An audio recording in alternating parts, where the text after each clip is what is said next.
তাআলা ফেরেশতাদেরকে ডেকে বললেন, কাকে কাকে ডেকে বললেন? ফেরেশতাকে, যে হে ফেরেশতারা, আমার কোন বান্দা সে যদি গুনাহ করার ইচ্ছা করে, কি করার ইচ্ছা? তুমি লেখিও না।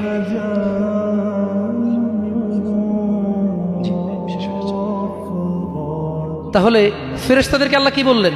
আমার কোনো বান্দা গুনাহ করার ইচ্ছা করলে তোমরা তা লিখিও না, যতক্ষণ পর্যন্ত সে না করে।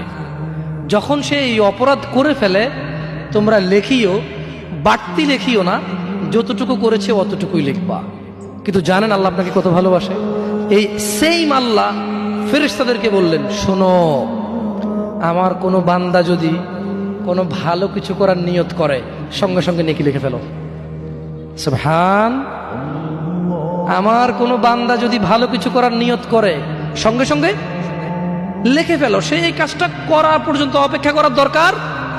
সে নিয়ত করছে, এটা করবে, মাদ্রাসায় দান করবে, মাহফিলে দান করবে, মসজিদে দান করবে, সিগারেট ছেড়ে দেবে, এখন থেকে ছেড়ে দিছে, প্রতিজ্ঞা নিছে, এখন থেকে মদ খাওয়া ছেড়ে দিছে, এই এখন এই মাহফিলে প্রতিজ্ঞা নিছে, ইনশাআল্লাহ তাআলা ফজরে আমার যা হয় হয়, মসজিদ আমার চেহারা দেখবে, আমি মসজিদের চেহারা দেখব।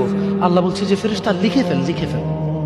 এখন কিন্তু ফজর হয়নি, তো এই লোকটা এরকম প্রতিজ্ঞা করে যদি সে মসজিদে ফজরে উপস্থিত হয়ে যায়, যদি সে মদের বোতল আসলো কিন্তু খেলো না, জুলুম করার সুযোগ আসলো কিন্তু করলো না, সে এবার এই ভালো কাজটা বলে করেও ফেলছে, রাইট? আল্লাহ বলেন যে ফেরেশতা বাড়ায় লেখ, 10 থেকে 700 গুণ বাড়িয়ে দে। ইয়া আল্লাহ, ইয়া আল্লাহ।